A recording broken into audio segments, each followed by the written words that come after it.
بسم اللہ الرحمن الرحیم۔ ہے ہماری درسگاہ کربلا کربلا۔ دوستو، ہم تاریخ کربلا کی ورکردانی کر رہے ہیں اور ہمارا ٹارگٹ یہ ہے کہ ہمیں شہدائے کربلا علیہم السلام سے یہ سبق سیکھنا ہے کہ ہمیں اپنے زمانے کے پاک امام کے ساتھ کیسا رویہ رکھنا چاہیے۔ ہر مخلص مومن کو کربلائیوں کے نقش قدم پر چلنا چاہیے۔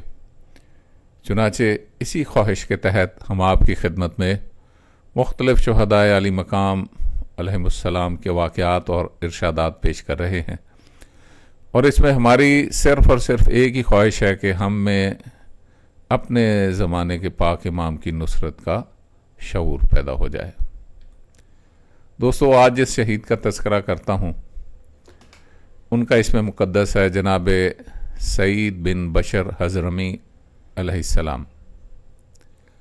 بات یہاں سے شروع کرتا ہوں کہ 13 ذوالحجہ کی رات سن 60 ہجری پچھلے پہر ذات العرق کی منزل سے الملح کی منزل کی جانب قافلہ تسلیم و رضا نے اپنا سفر شروع فرمایا، اور 13 ذوالحجہ کے دن 10 بجے کے قریب یہ مقام الملح پہ پہنچے، لیکن الملح کی بستی میں انہوں نے قیام نہیں فرمایا، تھوڑا سا اس سے آگے نکل کے اس جگہ پر قیام فرمایا کہ جس کے ایک طرف نجد کا دہکتا ہوا صحرا تھا اور دوسری طرف پتھریلی چٹانیں تھیں۔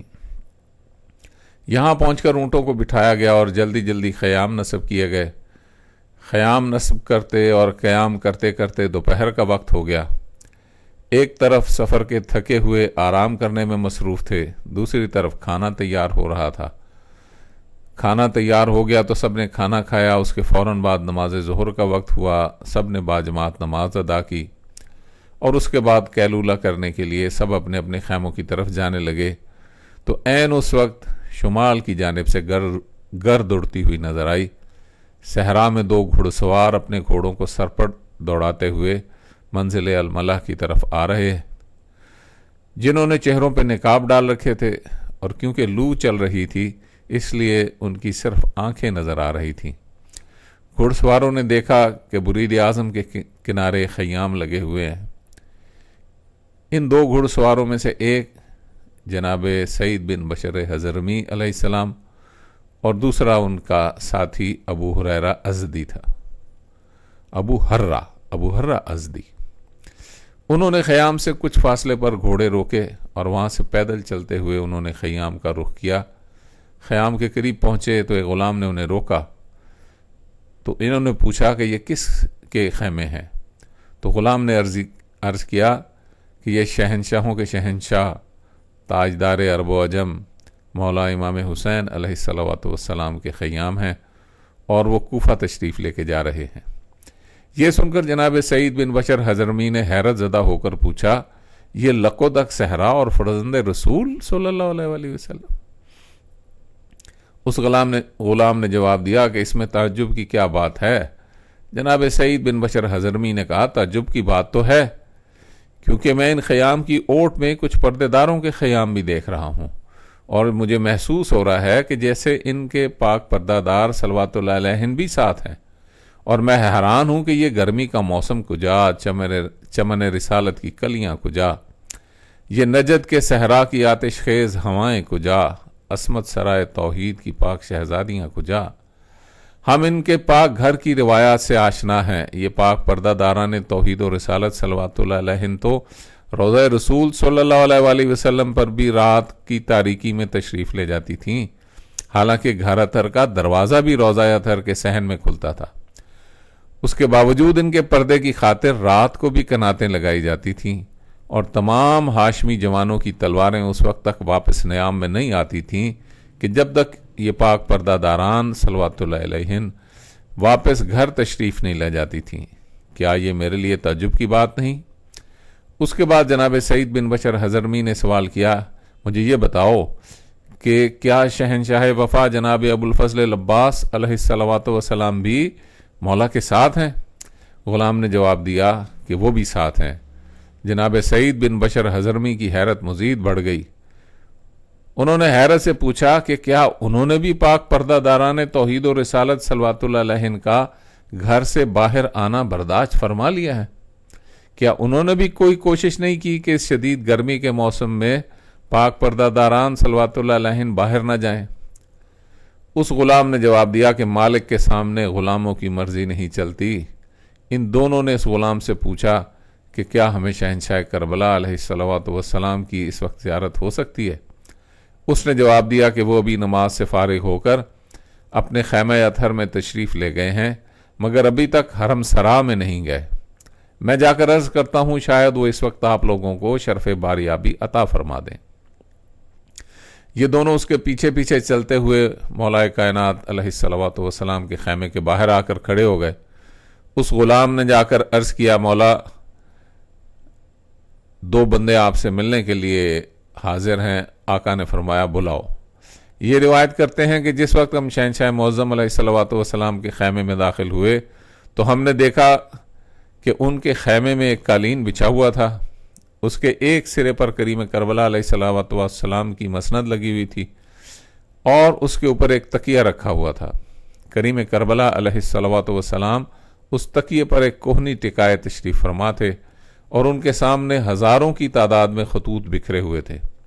شہنشاہ معظم علیہ الصلوۃ والسلام ایک ایک خط کو اٹھاتے، اسے پڑھ کر دوسری طرف رکھتے۔ سامنے جناب عقبہ بن سمعان کھڑے ہوئے تھے۔ ہم نے خیمہ کے دروازے سے ہی منظر دیکھا، اس کے بعد ہم خیمہ اطہر میں داخل ہو گئے۔ ہم دونوں نے مل کر سلام عرض کیا، السلام علیکہ یا ابا عبداللہ۔ مولا کائنات نے سر اٹھا کر ہماری طرف نگاہ فرمائی اور بڑے پیار سے جواب دیا، لیکن ہم اس وقت تک کھڑے رہے جب تک ہمیں بیٹھنے کے لیے حکم نہیں ملا۔ مولا نے دست مبارک سے بیٹھنے کا اشارہ فرمایا، ہم بیٹھ گئے، مگر کریم کربلا علیہ الصلوۃ والسلام ان خطوط کو پڑھنے میں ہی مصروف رہے۔ کچھ وقت کے بعد انہوں نے ہماری طرف نگاہ فرمائی۔ اس وقت ہم نے عرض کیا، آقا یہ مقام کہاں اور آپ کی ذات کہاں؟ آپ اس مقام پر کیوں تشریف فرما ہے؟ شہنشاہ معظم علیہ الصلوۃ والسلام نے ارشاد فرمایا کہ ان خطوط کی طرف دیکھو، یہ اہل کوفہ کے خطوط ہیں، انہوں نے ہمیں کوفہ بلایا ہے اور ہم کوفہ جا رہے ہیں۔ ہم نے عرض کیا کہ آقا اس موسم میں کوفہ جانے کی کیا ضرورت ہے؟ کریم کربلا علیہ الصلوۃ والسلام نے فرمایا، ہم اس لیے کوفہ جا رہے ہیں کہ کوفیوں نے ہم پر حجت تمام کی ہے، اس لیے ہمیں بھی اتمام حجت کے لیے کوفہ ضرور جانا پڑے گا۔ ہم نے عرض کی کہ یہ تو سارا عرب جانتا ہے کہ کوفی لا یوفی ہوتے ہیں، یعنی جو کوفی ہوگا وہ وفا نہیں کرے گا۔ اس بے اعتبار رعایا کے پاس جانے کی آپ کو کیا ضرورت ہے؟ مولا نے فرمایا، ہم یہ جانتے ہیں کہ انہوں نے ہمیں صرف اس لیے بلایا ہے کہ وہ ہمارے خون سے اپنے ہاتھ رنگین کرنا چاہتے ہیں۔ یہ کوفی اموی ملعونوں کے پیروکار ہیں، بلکہ ان کے آلائے کار ہیں اور انہی کے گماشتے ہیں۔ یہ ہمارے اور ہماری پاک آل کے خون سے ہاتھ رنگین کرنا چاہتے ہیں۔ یہ ہر اس چیز اور ہر اس ذات کی بے حرمتی کریں گے جس کے عزت و احترام کا اللہ نے انہیں حکم عطا فرمایا ہوا ہے۔ اللہ جل جلالہ ان کے اوپر ایک ایسے شخص کو مسلط کرے گا جو ان کو قتل کرے گا اور انہیں ذلت اور بے عزتی کے اس مقام پر پہنچا دے گا کہ وہ ایک لونڈی کے حیض آلودہ چیتھڑوں سے بھی زیادہ ذلیل ہو جائیں گے۔ یہ جملہ دوبارہ سنیے، امام فرماتے ہیں کہ ان پر ایک ایسے شخص کو مسلط کیا جائے گا، اللہ ان پر ایک ایسے شخص کو مسلط فرمائے گا جو ان کو قتل کرے گا اور انہیں ذلت اور بے عزتی کے اس مقام پر پہنچا دے گا کہ وہ ایک لونڈی کے حیض آلودہ چیتھڑوں سے بھی زیادہ ذلیل ہو جائیں گے۔ اب مولا کے اس جملے کی تھوڑی سی وضاحت کرنی چاہتا ہوں۔ مولا نے فرمایا تھا کہ یہ ایک لونڈی کے حیض برے چیتھڑے سے زیادہ ذلیل ہوں گے۔ تاریخ میں ویسے تو بہت سے افراد کا ذکر ہے جنہوں نے اہل کوفہ کو نصرت نہ کرنے کی سزا دی اور ذلت کے ساتھ قتل کیا۔ ان میں سے جس فرد کا بھی ذکر خصوصی طور پر کیا گیا ہے وہ ہے حجاج بن یوسف ثقفی۔ یہ ملعون اپنے وقت کا ذلیل ترین، سفاک ترین اور درندہ صفت انسان تھا، جس کے دل میں رحم نام کی کوئی چیز نہ تھی۔ اس نے سن 75 ہجری سے لے کر سن 95 ہجری تک عرب کے مختلف شہروں میں حکومت کی تھی۔ جس وقت اس نے کوفے سے ایک لشکر بصرہ پر حملہ کرنے کے لیے بھجوانا تھا تو اس نے یہ حکم جاری کیا کہ میرا فلاں جرنیل دریا کے پرلی طرف اپنے گھوڑے پر کھڑا ہے، فوراً جاؤ اور اس کے ساتھ شامل ہو جاؤ۔ اگر مجھے کوفے میں کوئی بوڑھا یا جوان نظر آیا تو میں اس کی گردن اڑا دوں گا۔ اس وقت اس کے پاس کوفہ کے ایک بڑے قبیلے کا سردار آیا جس کا نام تھا عمیر بن زبابی۔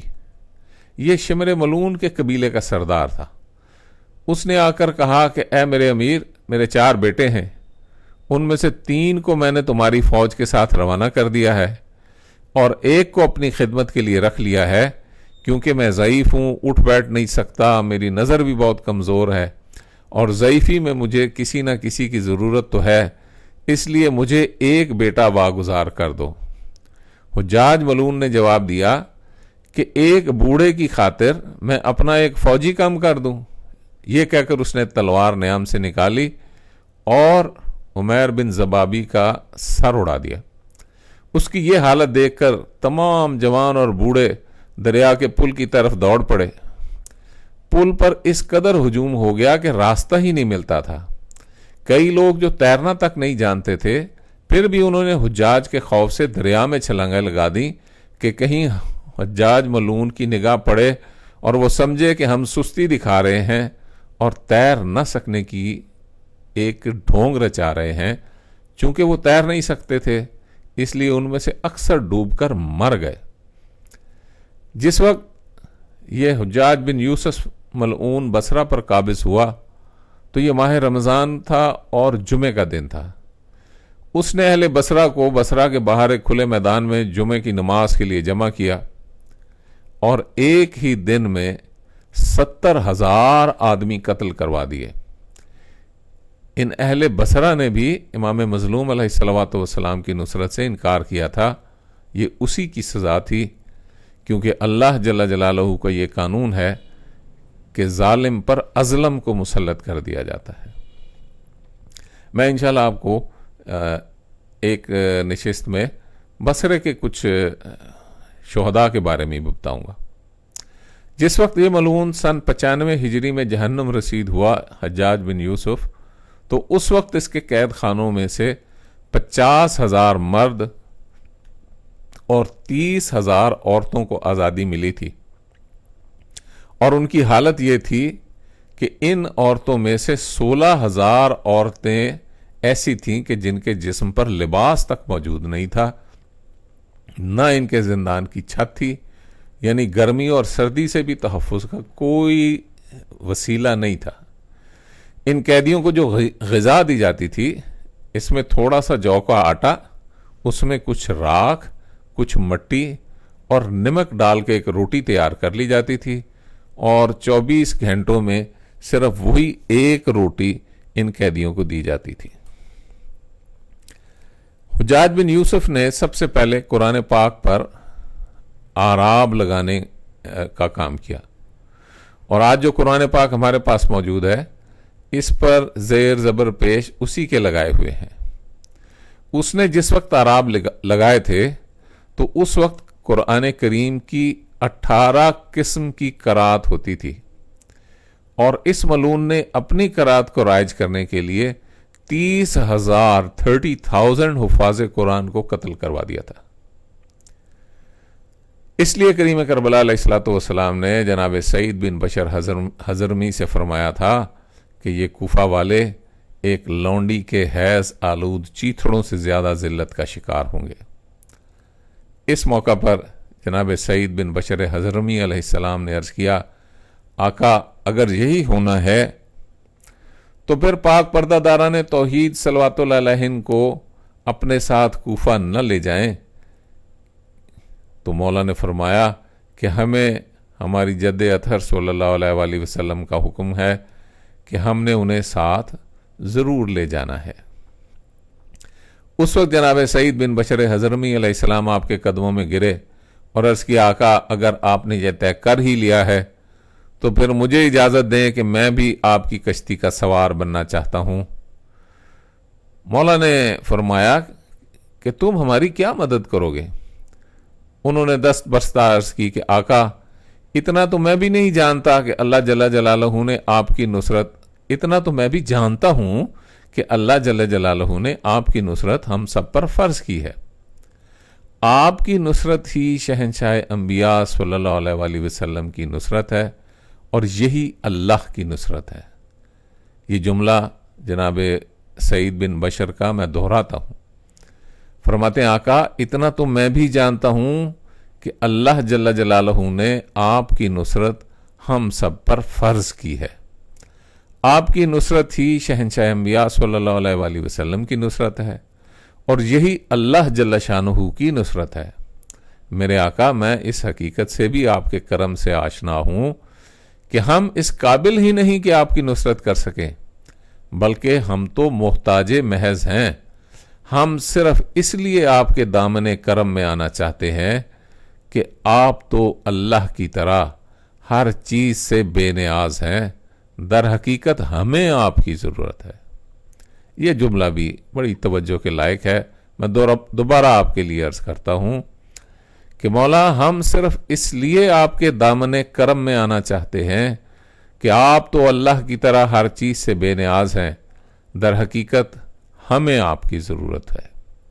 تاریخ بتاتی ہے کہ جس وقت جناب سعید بن بشر حضرمی علیہ السلام شہید ہوئے تو امام مظلوم علیہ السلام ان کے سرہانے جا بیٹھے، ان کا سر اپنی گود میں لیا تو اس وقت شہنشاہ کربلا علیہ السلام نے دیکھا کہ جناب سعید کے لب متحرک تھے اور آہستہ آہستہ آواز آ رہی تھی۔